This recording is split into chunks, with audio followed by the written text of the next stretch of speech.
when we're ready.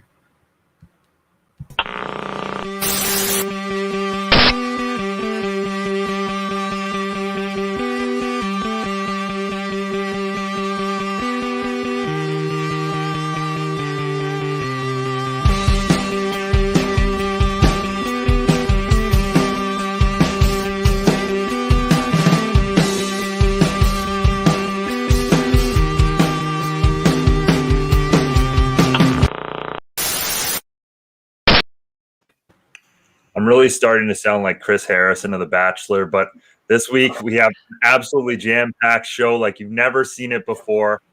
This is Waking the Red, presented by Footy Talks Live. My name's not Chris Harrison, actually, it's Mitchell Tierney. The only Rose we'll be talking about on this show might be Andi, who scored against Toronto FC in a 2-2 draw this week. But we might be talking about rings as Toronto FC acquired Jefferson Soteldo and potentially more moves on the way after more GAM deals this week. We'll also get you set, of course, in a special preview show for tonight's match against Cruz Azul. And it's a special showtime, as I'm sure you guys have noticed, because when you have a guest like we do this week, you make time for them. Joining us momentarily here is Canadian broadcasting legend Andi Petrillo to get us set for the Cruz Azul. But first, Jeff, Michael, how are we doing this week? You're the worst, Mitch. You're the worst. Just for that intro, you're the worst. Is this going to be the most dramatic Waking the Red Weekly ever, Mitch? I wanted to know because of course danced around that, but if you're going to ape Chris Harrison, I'm not trying to get copyright. Excellent. But I think our guest is actually ready. Yeah, so we should get to her right away. Joining us now, a Canadian sports media legend, host of Leafs Lunch, CBC Road to the Olympic Games, and of course, One Soccer's coverage of the CONCACAF Champions League. Andi Petrillo, thank you so much for taking the time this week. Well, thanks for having me. It's quite the intro. I appreciate it. On the one hand, thank you for that. Well, that's good. I definitely wasn't getting it from these guys, but thank you so much for joining us. And I mean, we'll get right into it. It's the news of the day. Toronto FC confirming the signing of Jefferson Soteldo. What are your thoughts on the signing and what it could mean for Toronto FC? And how do you pronounce his name? I say Jefferson Soteldo. So yes. And when he did his little, I guess he was at the airport and he was doing a whole little can't wait to see you. But of course he said his name so quickly, but I just kept replaying it. So I was like, blah. Because that's also part of broadcasting, right? You always want to make sure that you get the name as pronounced properly as much as possible. I mean, there's certain names that have a certain flair and accent that you're never really going to nail. But of course, you always try to figure out how they properly say their name.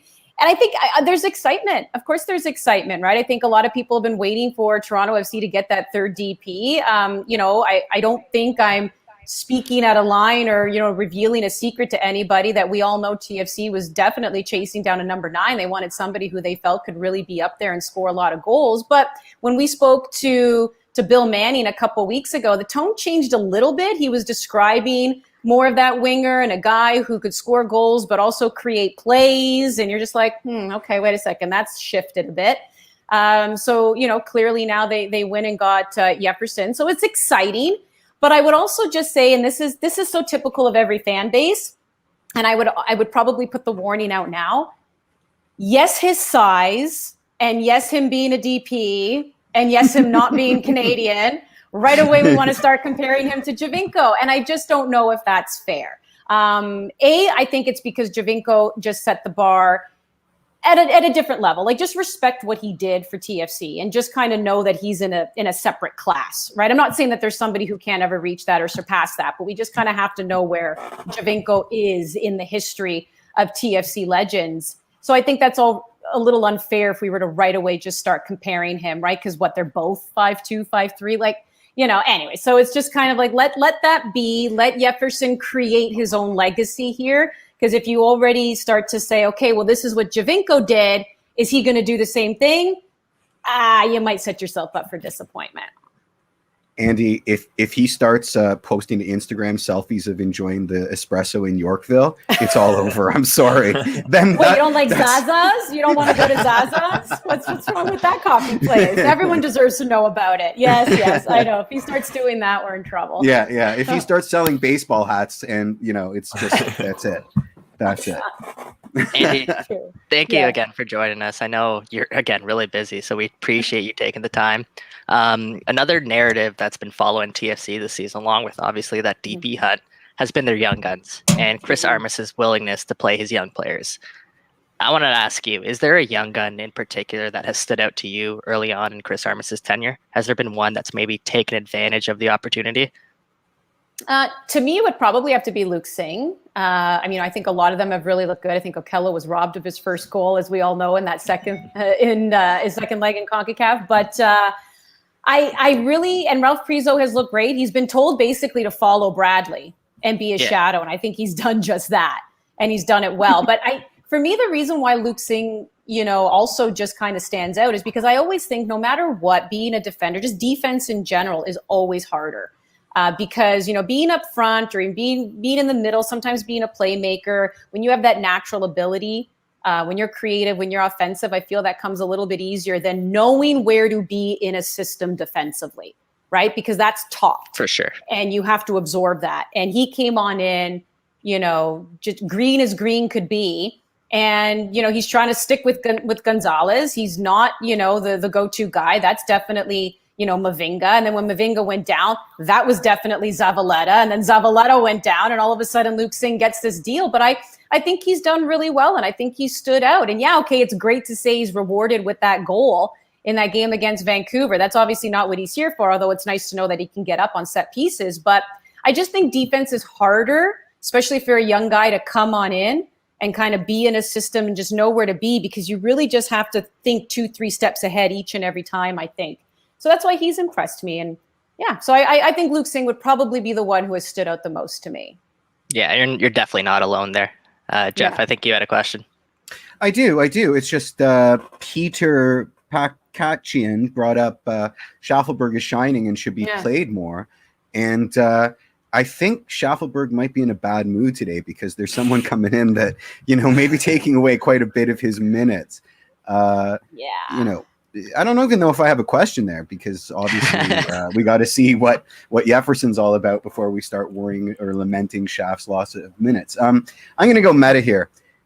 You've been involved with the team for a while, so my question as written is, from the inside looking out, what has been the most surprising, interesting thing you've noticed over the course of TFC's evolution?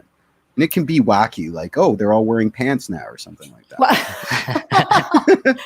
Oh, geez. I might just end up going the cheesy route, but I do feel that it matters. And that is when you've gone to the finals as much as they've had, and when you've also won the championship, and then you've also gone to a final of CONCACAF Champions League, there is a winning mentality and a winning culture that everyone accepts who comes on in.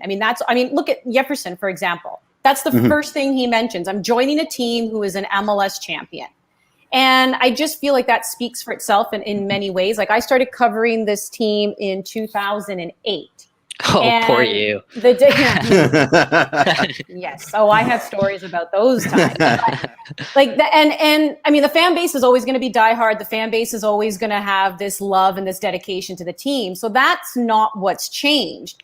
But I'm like, it's the new players that come on board. It's the new hirings that come on board, right down from the academy to the top team, right? Where it was almost like, all right, we're going to take this team to the next level, or we're going to try and improve this team. It was always like kind of moving forward, where now if you enter, we need to maintain the winning culture, right? We need to bring people in that are not going to regress. It's all about, maintaining or even achieving a different kind of level. And it's understanding that you're entering a club that has won, and it's a different kind of, the chest is puffed out. There's already a bit of and I guess I mean this in a good way, like a chip on the shoulder. Like, what team are you joining? Oh, I'm joining TFC. They've won. And they've also been to, a few other finals, by the way. So that's where I've kind of noticed a little bit of a change, is when new people come on in, they respect that winning culture and understand that it's a big deal to be a part of it and to maintain it. What, if I could follow up, what about in the upper echelons of Canadian sports media? Are we still like the ugly stepsister, or are we getting a lot more respect? Yeah. Oh, do we have time for that? Like, that's it's a tricky one. It's really tricky because, a lot of, if you look at your traditional sports coverage. So TSN Sportsnet, right? You kind of call it that. Like if you look at your traditional sports networks, right?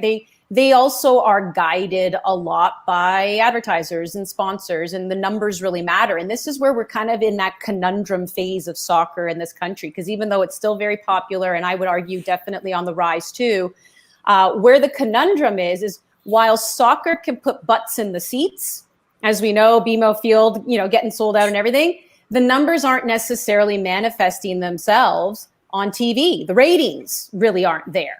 Right. So that's where, of course, the networks have a difficult time saying, well, if the ratings aren't there, and then how do we sell to advertisers? And soccer is a bit of a different beast in that way. There's not the commercial breaks that there typically are in hockey and everything too. So yeah, so it's like advertisers are like, where can we jam ourselves in there? And so it gets a little trickier, right? So then, of course, you have One Soccer who's come on board. We have people who truly have a passion for it and are like, we're going to air soccer content 24/7. But of course, in this market, in order to be competitive, because Rogers and Bell do have a monopoly, I'm not speaking out of line there when I say that, working for TSN as well, but they do have that monopoly. There comes a cost with that, right? Because let's also not forget that Bell and Rogers own the airwaves. So it's not exactly easy either for One Soccer to get a channel on linear cable. So of course, there's, the digital route that they have to go in the meantime, although many things seem to be going the digital way. But that's just where it gets a little bit more complicated, where you just try to explain, to people that, yeah, you love soccer and you die hard, but on the grand scheme of, where we are in Canada, the numbers aren't there. And don't take offense, because even the Premier League, early Saturdays and Sunday mornings weren't exactly a big draw either for the networks. They really weren't. Like, I mean, I think on average, the big games would bring in over 100,000, right? But, you compare that to a hockey game, which can bring in over 1 million, right? So now you just start to do those types of number crunching, right? So hear me out. Let's say the best teams all get together and form a league. Right? Oh, no. We're not going there. We might get in a lot of trouble by the fans, but it might. Yeah, good one, AP. This is $1 million idea. I really like this. All right. Yeah. Let's hash it out. I don't want to single them out, but I did hear a CBC News radio clip yesterday. They were talking about Toronto FC, and they're like, Toronto FC has a new signing. And then they went on to talk about the alligator at training for like 20 seconds and never even brought up the fact that Toronto FC had signed Jefferson Soteldo. Like, not even once. It was a perfect transition, and they didn't even take it. So, there's a long way to go in terms of soccer coverage in this country. But you mentioned One Soccer, and I wanted to ask a little bit about covering the CONCACAF Champions League and kind of the uniqueness of doing that completely remotely in, every game at this point is being played in another country. Sometimes your co-hosts aren't even in the studio. What's that been like? And the unique process that we're all going through right now. Oh, wow. Yeah. Well, there's a reason why when the red light goes on, I just speak into the camera, because I don't understand technology all that well. And now I'm being forced to understand technology. And it has been quite the learning process, which I've always appreciated people behind the scenes. I appreciate them even more. Like, we do our weekly One Soccer Today show. And my goodness, I mean, the biggest thing probably is audio delay. There's always that, 2-second delay. And then it's always so awkward. And then you try to crack a joke and then someone speaks over you and you're like, you ruined it. And it just sounds like one big comedy of errors. You also just lose that, it's really that contact conversational piece. Like, it's nice. We're going to be in studio tonight, and we have been for CONCACAF Champions League. But it's so different when you can just look your analyst in the eye. And again, right, those little type of the body language where you can either smile at something they said because you agree with them, or roll your eyes and have a good little tete-a-tete if you don't agree with what they said. So it's just that human, real life interaction, that you kind of miss. And then, of course, being able to be at the games, well, I mean, how do I explain, what October was like at BMO Field when Canada beat USA? Like, you'll never, how you absorb that feeling, how you absorb that emotion, how you can, like, I think I'm pretty sure Alphonso Davies, was cheering so hard that we felt his spit on us, although nowadays, go and get tested after that happens, right? But I was just, and then you bring that to your viewers, like people who can't be there, you can bring them there and be like, this is what it feels like. this is the smell in the air. This is the taste in the air, like everything. You can just bring people into the moment with you. Now, I don't know. Like, it would have been nice to have been at practice to see that alligator too. And then I could, bring that to life. Although maybe not. But, it's like I don't know. It's a different feeling. It's not there. We're making do. But I can't wait for the moment where being in studio is a regular occurrence, and where I can just openly to his face laugh at Gareth for a lot of his antics. And I'm really looking forward to that. And then, just being back at the stadium, having fans around. I mean, I'll give anything to just smell that disgusting hot dog stand again and people lining up to eat it. Like, honestly, I miss it so much. I've never wanted to spend $18 on a beer more in my entire adult life. So, also regarding the alligator, I think it was James Sharman, but can we agree Alligator Curtis is its name? Can we agree? Is that what we're going with? Can you think of one better than Alligator Curtis? Because I sure because Alec Curtis. Yeah, it's a good one. Yeah. It's a good one. I know. Yeah, it does work for me. Although, and that's not the first time that's happened to them. I think one time they were walking back from I can't remember if it was training or they were walking back from somewhere, and I got the video sent to me where there was again an alligator that just walked right in front of their path and went. Just mind its own business. I'm like, you're those lucky Florida that alligators, thing man. Yeah, like it's a good thing it already had breakfast. So I'm like, oh my, no, thank you, no, no, not my cup of tea at all. Oh man, you brought up that moment of Canada beating USA, and like that's just you bringing it up. It gave me goosebumps because thinking back to that was so special. But I'm going a completely different direction now with the questions. I'm circling us back to TFC. Anywhere you want to go. And I know you might have someone in your ear giving you some advice for this question, but I want to hear your opinion on this, Andi. I want to hear Andi Petrillo's opinion. Yes. Alex Bono, he's had a chance here to sort of take over that number one goalie spot for Toronto FC. He's gotten a run of games under his belt. He's 8 years younger, I think, than Quentin Westberg. He's done it before. And just quite frankly, he's a more valuable piece for the future. But in your opinion, has he done enough to sort of take over that spot from Quentin Westberg so far?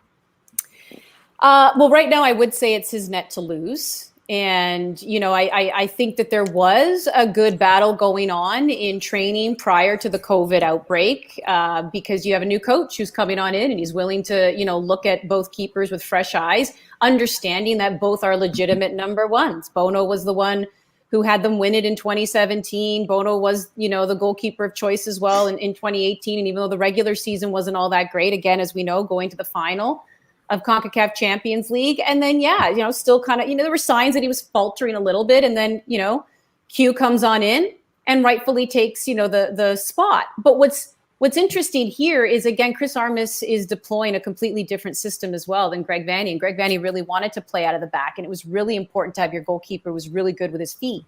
And that's what Quentin Westberg is. I wouldn't say he's not athletic because he is as well. But I would say if I were to look at strengths, Bones is more of the athletic type. Bones is the one who will dive and leap and be more aggressive. Yeah, like he'll make the highlight reels. Let's put it that way. I mean, Vancouver, you see what he was able to do, in that extra time where, oh my goodness, I thought Vancouver was going to score and it was going to end up 3-2. But he comes up with a big save. And I just think that right now, because of circumstance, Bones was the one available for leg one against Club Lyon, and he did well. And there was no reason to not play him in leg two, and then looked even better in leg two. And so there was no reason not to play him against CF Montreal. And I think, CF Montreal, despite that scoreline of giving up 4 goals, I think there was an understanding that they limped into that first game, still definitely injured. The high press did not work against CF Montreal, did not have the ability to adjust given the talent that was on the pitch at that time, but then of course looked better against Vancouver. What do you at this moment, it just kind of is what it is. So I would say that it's Bono's net to lose at the moment. But those two keepers are both exceptional human beings, which how freaky is it that they both share the same birthday? And if I'm not mistaken, Joe Bendick, I think the former TFC goalkeeper, is also April 25th. Insane. And I think Martin put out a stat. There's a couple other goalkeepers that are like, that's a prerequisite to making it as a goalkeeper trying to see.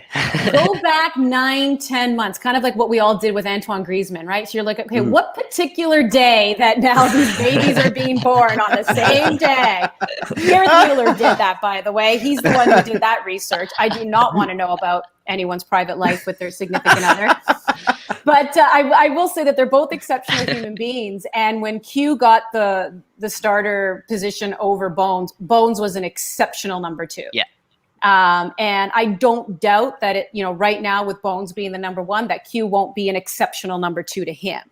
So that's the one good thing that they, that they at least have going with the goalkeepers, is that they're 2 guys who will push one another, and not 2 guys that will bring one another down. So that would never be a concern I would have with those 2 guys. But it's also a luxury. They, because who's going to start? Well, isn't that just a lovely luxury for TFC to have? So not complaining too much about that. Good problem to have. Yeah, exactly. Very good problem to have. Now we've never actually met before, but I've heard this a lot about you, and that is that you are one of the most prepared of any Canadian sports television personality, which I appreciate, because I'm compulsively at least 20 minutes early to any meeting in ever. Same. And I live in like a pile of my own chicken scratch notebooks. So I guess my question is, was it always this way for you, or did you come at it through hard won, boots on the ground kind of knowledge? And why do you think it's so important? I mean, I suspect I already know the answer, but this is for the people in the back. Yeah, I think, just by going on air and kind of, being in the trenches, you just automatically know, wow, there's a lot of information here to get through, and you just want to be prepared. And it also, and what I also found was going on air, I would never say I was nervous. I'm always excited. Like, I always get that thrill of you're about to go live. The only time I'd ever be nervous is if I felt that a curveball was thrown my way and I didn't have the proper stats or the proper storyline or the proper info to engage in that type of conversation. And I never want to be in that position. Now, I'm not saying go ahead and kill yourself and study every single angle of everything, but yeah, you can still do a lot of work here. I would say what type of work, what type of research, that sometimes comes with time, that comes with experience. And because you've been there, done that, then you kind of know, okay, maybe I should look up this type of information. Maybe I should have this stat available to me. That again comes with experience. That's just the wisdom of having gone through things. So in the beginning, don't ever beat yourself up if you don't know what to research, other than the obvious, because you don't know until you know. But, and I always say this, that out of all the work you do, you'll probably end up using 5% of it, but don't be discouraged by that either, because that information sometimes can carry over to the next show, to the next game. And the other example I would give is sometimes you end up using all that because you never know. Montreal, Toronto, delay in Montreal because they painted the lines wrong. And the game was delayed, a playoff game, for 45 minutes. So, you think you're like, all right, I have a 30-minute pregame show. I'm just going to prep, because we get a script and you know your topics. So you do. So that's where I start. I know my topics. I do my research for my particular topics. Then I start to go above and beyond, because I start to think, all right, we're talking about this, but this conversation can very easily go down this path. All right, what stats do I need to support this path conversation, right? Then I start to do that. So yeah, 30-minute pregame show, dusted, done, and suddenly producer jumps in my ear and says, they painted the lines wrong. I'm sorry, can you repeat that in my ear? They painted the lines wrong. I'm like, what lines? What are you talking about? And I see the guy with like some blowtorch and they're like painting over. And I'm like, oh, he's like, yeah, we don't know how long it's going to be. Go. So we ended up being 45 minutes extra pregame show. And then even in the truck, they have extra features, boards, because that's another thing too, right? Like in the truck, they'll do things as well. So yeah, that's where it comes in handy. So, you better be prepared for anything that comes your way. I mean, I don't know. I haven't checked the weather just yet, but who knows? I don't know if there's a weather delay in Florida. Yeah. You better start talking, right? You better start coming up with some ideas of topics in order to cover your butt until the game gets going. So that's what I'll say. It's rare that it happens, but you never know. Yeah. You never know. Yeah. Perfect. Hope that's not the case for tonight, because we already have a bit of a late one. I don't want to. I'm already not looking forward to it. No, I can't remember the last time. So I mean, I'll stay up till midnight, but I'm in bed. Working past midnight, this is oh my God, this is a different ball game. I'm going to need my espresso. I'm going to need to eat candy just to get a sugar rush to stay awake. So I feel you. Please, no delays whatsoever. Yeah, Mike is planning to do a post-game show, and I'm like, okay, it's a school night. Yeah. Whoa. Gotta do I it. said maybe. Okay. It's basically incumbent on what kind of mood we're in after, to be completely Exactly. honest. If it's an epic game, then you're like, post-game show. Adrenaline flowing. Yeah. If it's not, you're like, tomorrow's good. Absolutely. Well, thank you so much for joining us, Andy. We've really appreciated your time, and best of luck tonight with the broadcast and all the sugar rush and everything. Yeah, thank you. I appreciate it. Anytime, guys. I love chatting TFC and soccer. Thanks, Andy. Cheers. This is awesome. See you later. Oh man, that was fun. Did it feel like we went through that in like 5 seconds? Because we were all so excited to have a chance to talk to Andy. I know. Hey, that was Andi Petrillo, of course, joining us. One Soccer. She'll be on the broadcast tonight, so make sure you guys tune into that. And again, that was just awesome insight. She's obviously, as everyone can tell watching that, she's a first-class professional, and her ability to communicate is just, it blew me away at least, and her insight again is just so valuable. Absolutely. I want to know who put 5 angry face emojis on our upper thing there. What were they upset about? The story about the lines? I think that's a Cruz Azul fan. 6 Cruz Azul fans.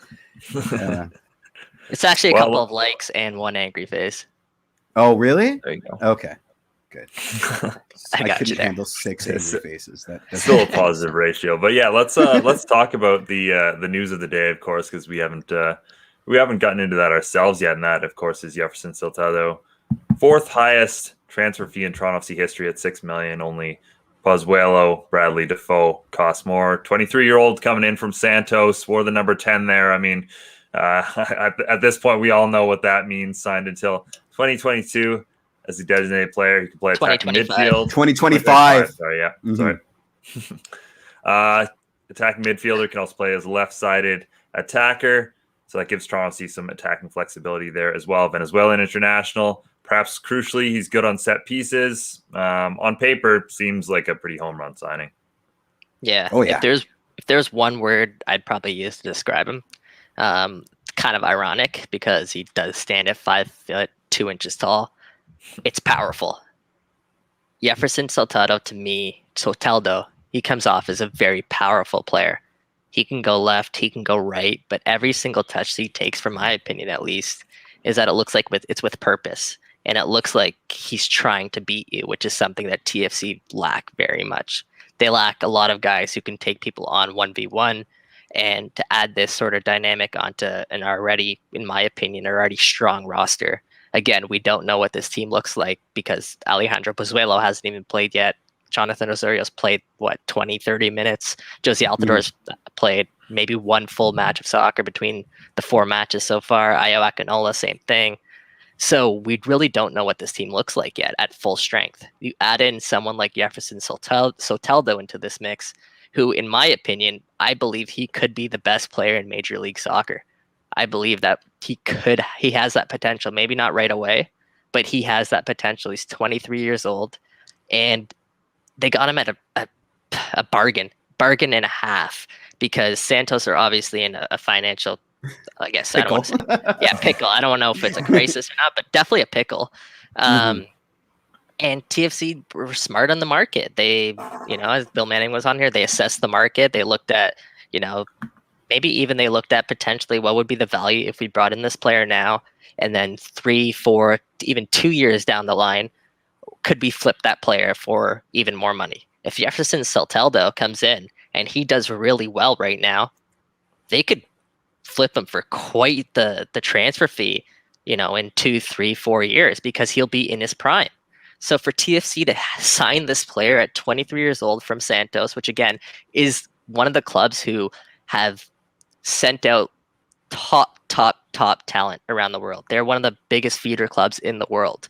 You could talk about Neymar, Pele, and like Lucas Moura. Lucas Moura didn't come from there, but Neymar, Pele, and a couple of other names that I just can't think of off the top of my head. They all came from Santos, and this is another one of those products that could develop into someone who's, again, a real player on the world stage, not just in MLS. And I wouldn't be surprised if TSC turning this around and flip him for a profit in a couple of years.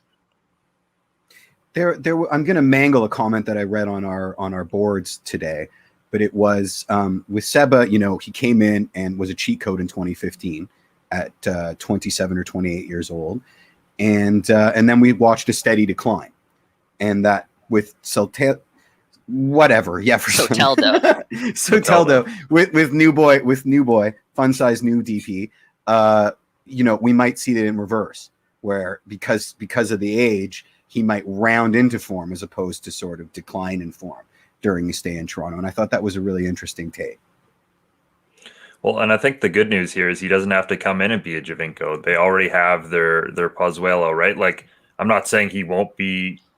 Obviously the Giovinco bar is super high, as Andi Petrillo said, but I mean, it doesn't mean he won't be a superstar player, but they already have Pozuelo. They already have a built-in team, right? Like this is closer to a Vasquez signing than it is to a Giovinco or Pozuelo signing, just in the sense of he doesn't have to be that guy. He just has to be someone who can complement this team and add another big boost of offense and, all the other things he brings to the table to the group. So I think that context for the signing makes it important as well.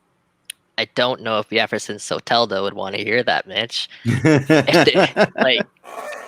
He's 23. He's making a move. Yeah. He's voiced that he's wanted to, go to Europe, and he's making a move over to MLS, obviously where he wants to win. But this is a guy who's oozing with confidence. He insisted that he wore that number 10 shirt for Santos. And again, we've talked about this a bunch in the past. We know what it means to wear that number 10 shirt for Santos. The club president at Santos, when he first made that request, they handed him a blank jersey. And I guess they thought he was joking when he first put in that request.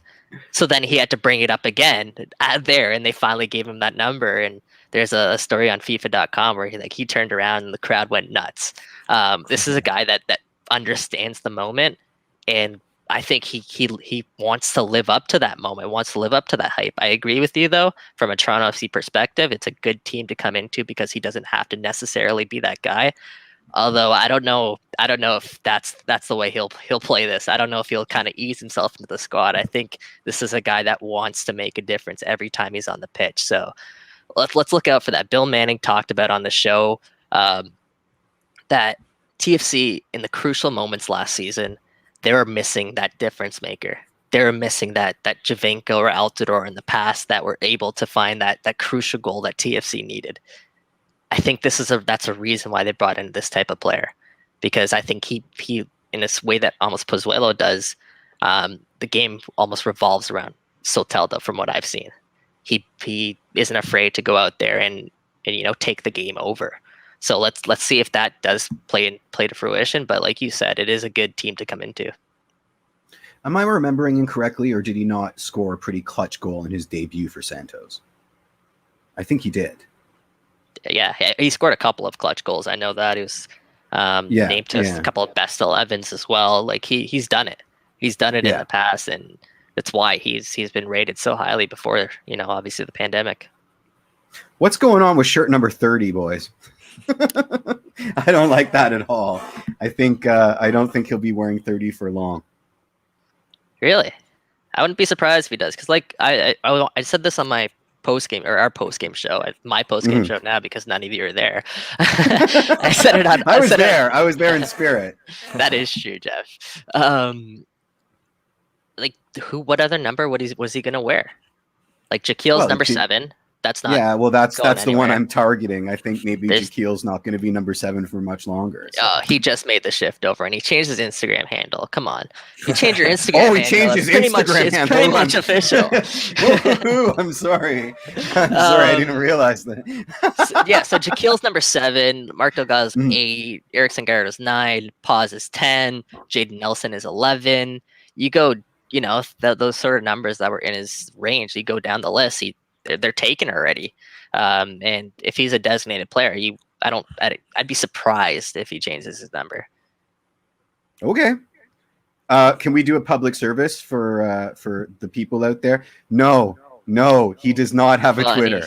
It is a fake account run by a Russian bot. Please don't engage. There we go. You know how Jeff's like sometimes right about like the wildest things? Like we think back to that Greg Vanney situation where he called like Greg Vanney leaving to LA Galaxy way earlier and we all blew him away. Same thing happened yesterday in our Wake in the Red chat with Soteldo. Soteldo follows this Jefferson Soteldo account, follows us on Twitter, and it looks legit. Like TFC's following him, TFC's tagging him all the posts. The account, like it couldn't be made to look more legit, aside from the fact it's missing that blue check mark. Like the people that he's following, it's like all athletes. It looks like he would have like a common interest with, and it turns out you gotta wake up earlier in the morning to fool me, buddy. That's all I have to say. As TFC, found out the hard way. That account is not run by Jefferson Soteldo. Like Jefferson Soteldo is not on Twitter. And thanks for the question, but yeah, he's not on Twitter. He's just on Instagram. So don't be fooled like we did. But that being said, whoever that guy is that did follow us on that Wake in the Red account, you love him. Welcome to the family. Welcome to the family. I got another question from Ivan, and 30 was the number he wore at his boyhood club. I read that in an article somewhere, so that's why he chose 30. Yeah, I mean, when there's nothing else to choose, I guess you come up with a cool story like that. Moving on. To be fair, I don't think Toronto FC's done here, and I think they made that very clear today with another move, acquiring more general allocation money. I can't tell you why the international spot they sent to FC Dallas was worth more than the international spot they sent to Orlando City by about $25K, but they did get another $200K to add to their salary budget. So we do expect them to make another move potentially shortly here. I mean, if they're acquiring this money like this, we think that they'd probably be doing so soon. And, trading away international spots like this, we probably expect it to be a domestic signing as well. So, what do we think they could be doing here with all this new money they have to splash around? I know what you guys want to say. Yeah. Just say the D word. Just say it. Mitch. Say double D.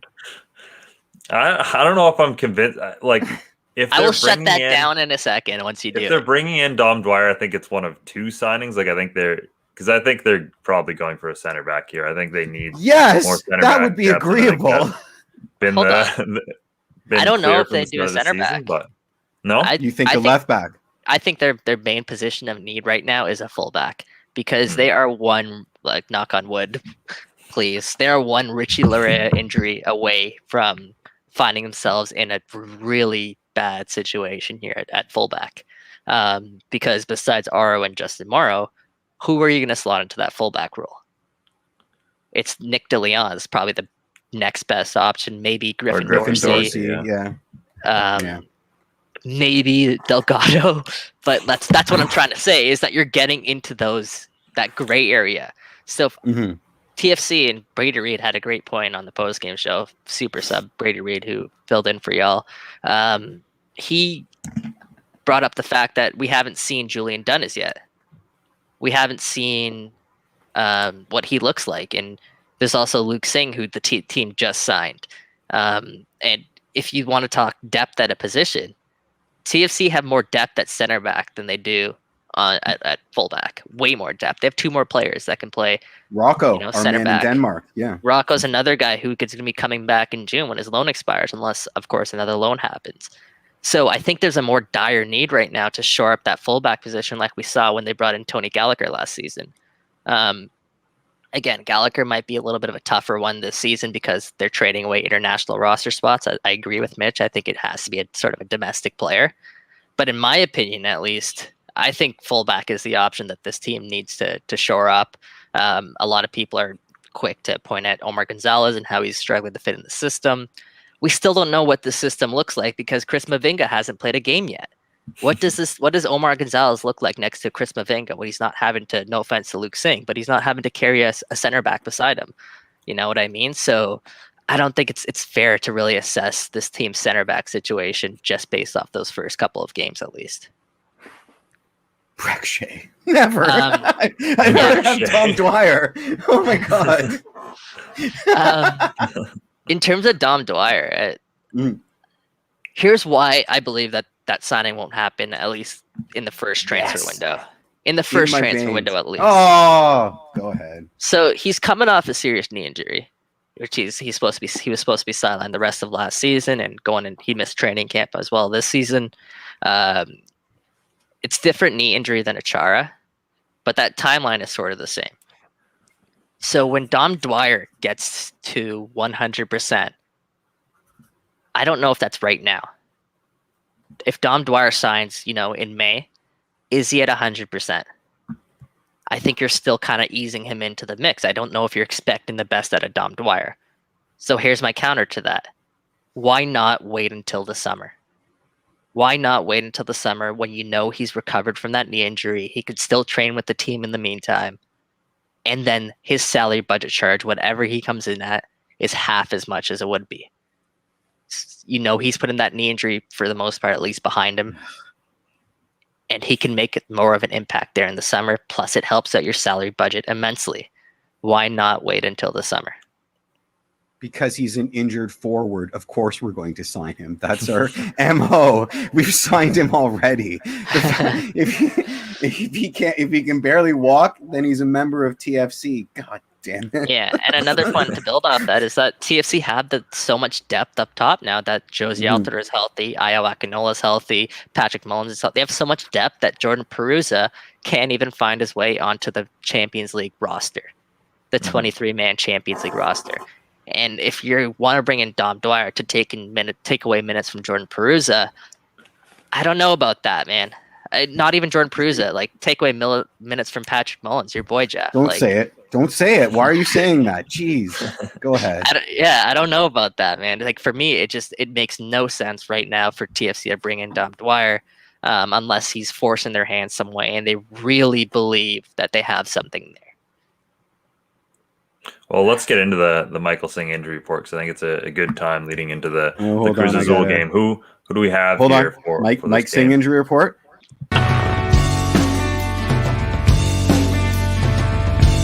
It's the Michael Singh injury report. Go ahead. What an intro. Let that simmer there for just a second. The Michael Singh injury report. Wow, we got an official, lead into this and everything. Big money, no whammies.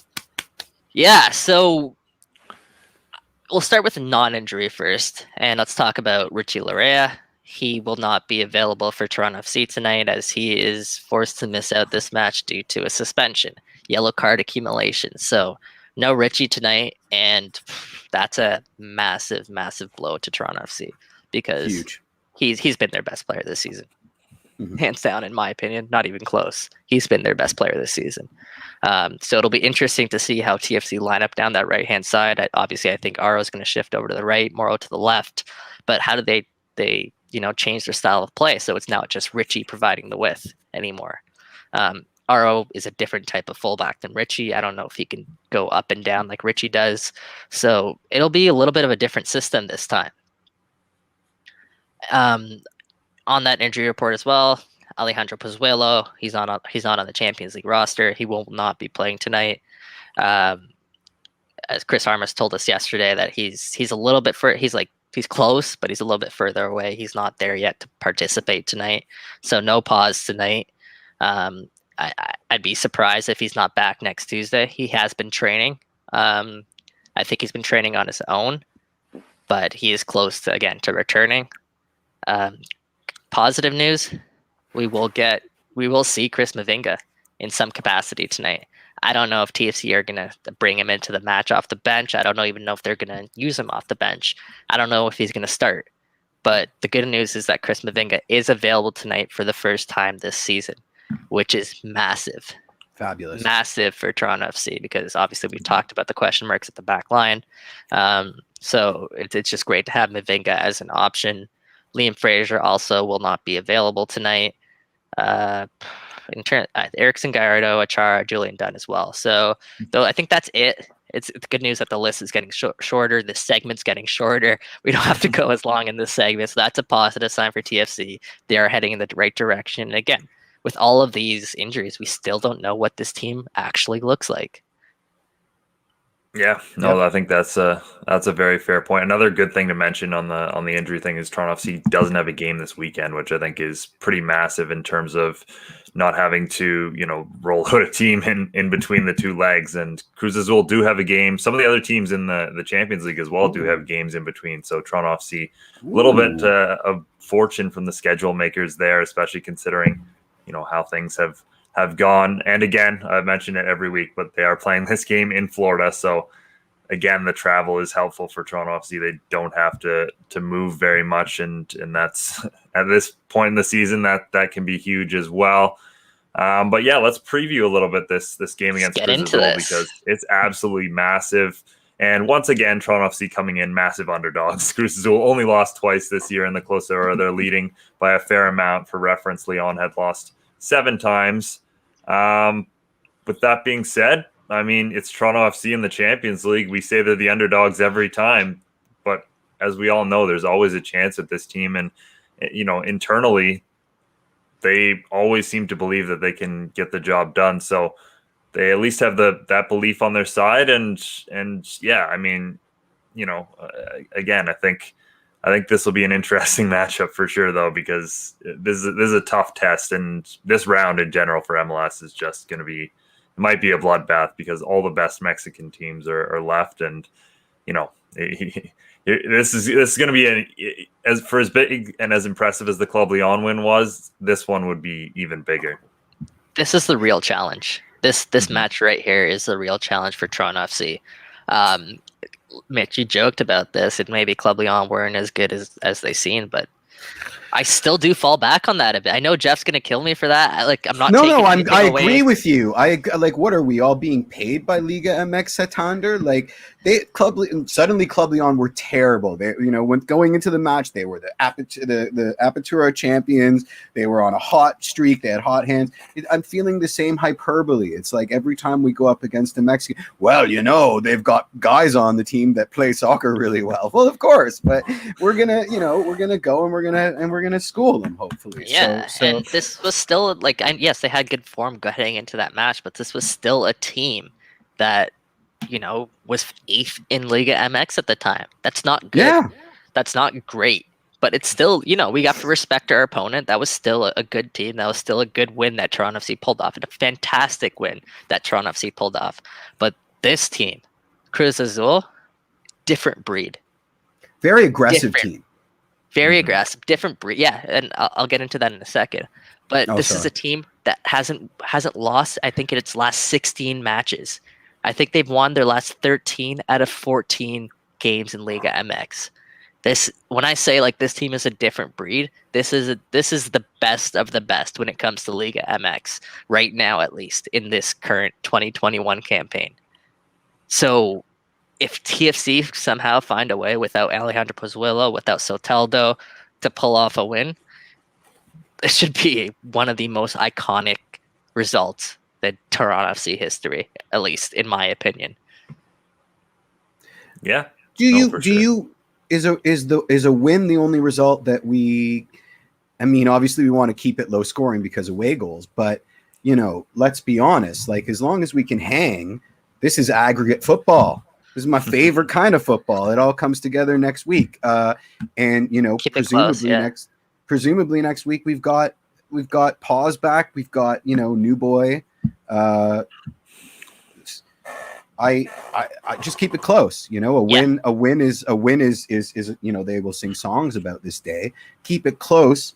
go down to the Azteca and kick ours. Hey, we've done it before. We have. With that being said, as far as I know, the only time Toronto FC's ever won a match in Mexico was against Chivas in that final, when obviously they won the game but didn't win the war. So, I mean, in all of the famous Champions League ties for Toronto FC, it's been the home leg really that has hinged on Toronto FC's success. So, again, keep it close. What is wrong with you, Mitch? Jeez. I'm just saying that the home leg is incredibly important.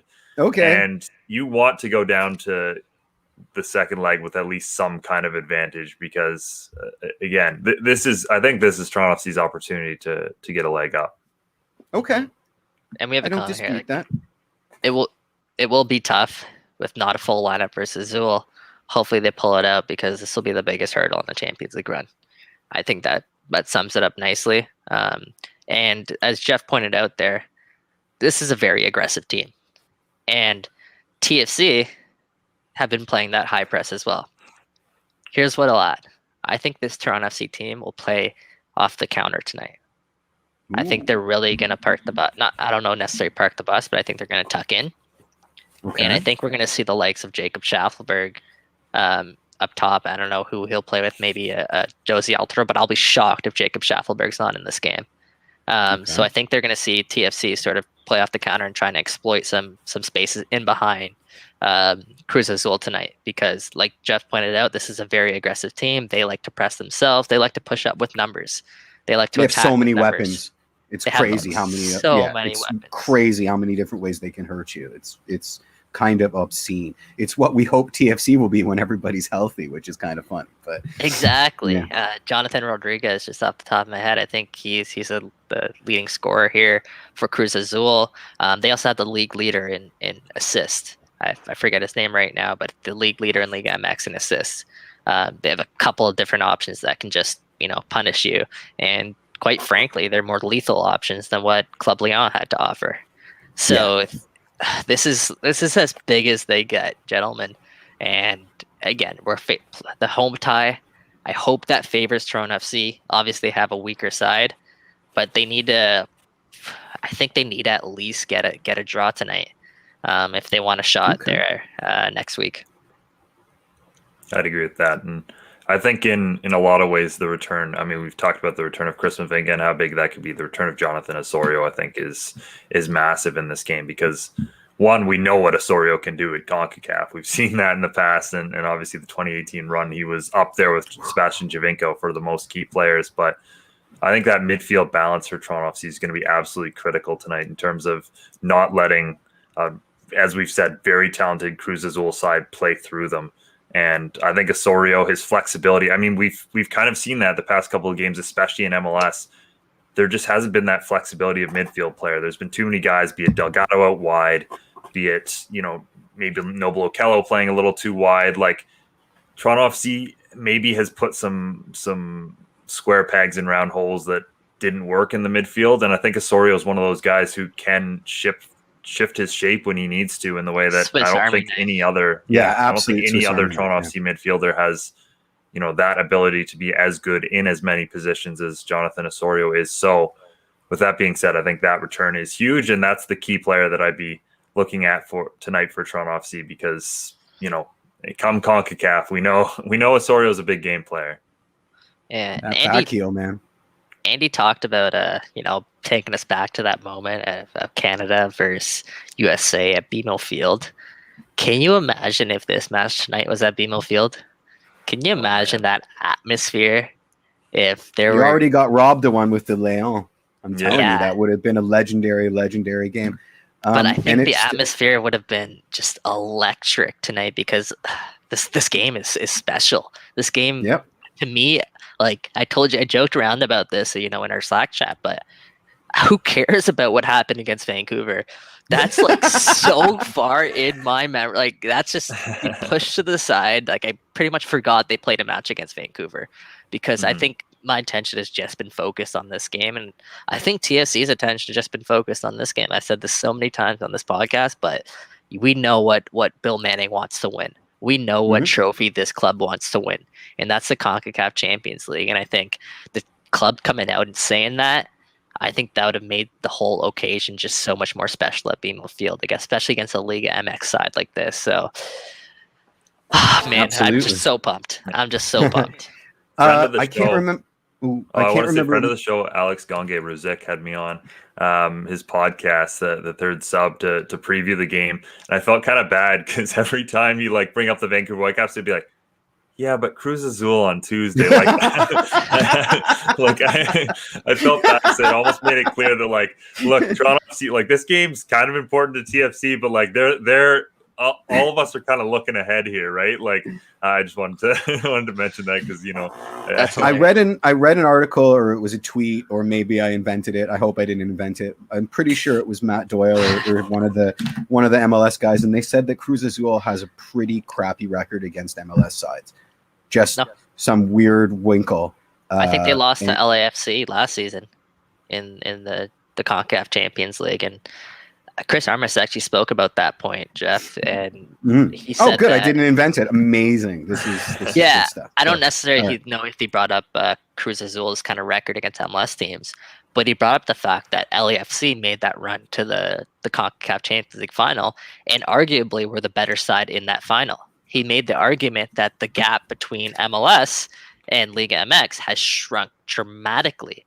Now MLS, with allocation money and all the money that they can try to throw at their roster, they're catching up rapidly to where Liga MX is, and it's that sort of belief that he's injected into his side, he's instilled into his side, and they really believe that they can take it to Cruz Azul. Mark Delgado was talking about being on the front foot, not giving them any space, stuff like that. So I think this is a side that's going to enter this match with the utmost amount of confidence, and we're right there with them right now. We're right there with them. Why'd you have to bring up Mark Delgado in a conversation about the CONCACAF Champions League? I mean, did you do that on purpose? She's going to shed that demon. Watch. He's going to shed that demon. I'm calling it, man. He's going to shed that demon. Excellent. No, it's going to be a great game, and I love. Everyone's worried that they're not going to be awake. Who are we kidding? Of course we're going to be awake at 10 o'clock tonight. We're just going to be pissed because we've had to be awake for so many hours before 10 o'clock tonight. But ain't nobody's going to be falling asleep for this one. I'm going to double down on Mike's call. I'm going to say Mark Delgado from the penalty spot will score a goal tonight for TFC. Let's go. He's our new designated PK taker, eh? I think Oro lost his job after, missing that one. Definitely lost his job.